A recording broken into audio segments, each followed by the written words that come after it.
Alright, so I've never done a video like this. I'm going to show you a first to third gear pull in my Fiat 124 Spider when it was completely stock. This is actually a video clip from the first video I ever uploaded on YouTube of my 124 Spider, and then right after, it's going to be the same car, heavily modified, first to third gear again.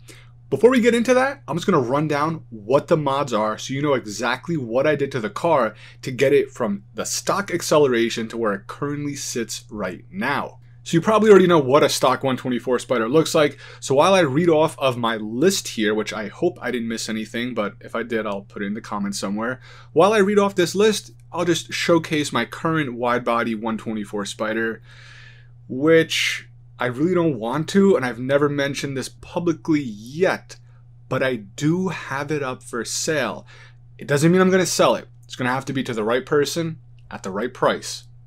But I've been in the Fiat community. I've owned the car for about 3 years, and I may sell it, move into another vehicle, another market.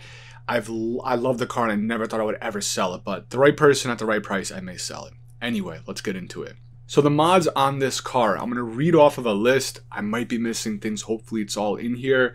One of the biggest things is the turbo upgrade. This is the turbo that we offer at drivendistrict.com. It's a GT4T46 Max. It's a drop-in turbo produced by Pure Turbos that we've worked with them and tested with Eurocompulsion as far as tuning. So it's running a Eurocompulsion tune, which is custom tuned for this turbo from Driven District. We have the Eurocompulsion port and polished manifold, Eurocompulsion V4 intake, Eurocompulsion race intercooler. We got the P3 vent gauge. That's not performance oriented, but it does show you the boost, and you'll see it on the second pull.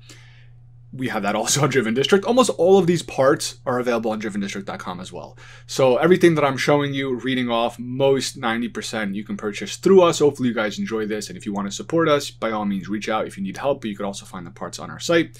We have the Forge wastegate actuator, Forge blow valve, a set of upgraded NGK spark plugs, the 4C coil packs, Bosch 550cc big injectors.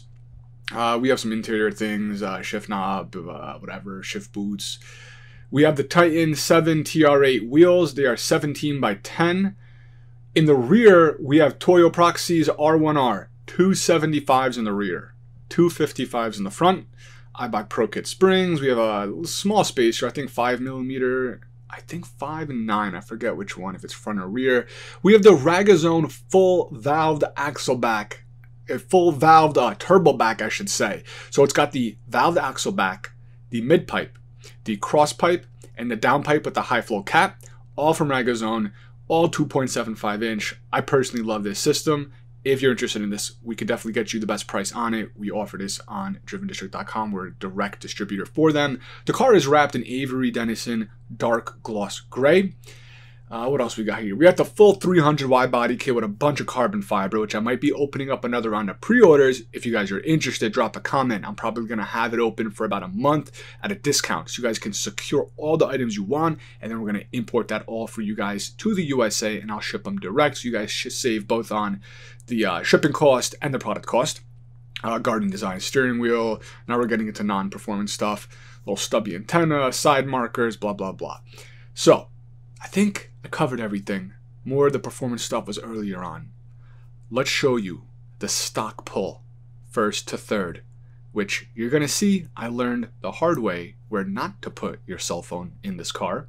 And then you're going to see the pull right after, launch control, very high, I think at 5,000. And even with 275s, we were spinning those rear tires a bit, but once they hooked, this thing took off.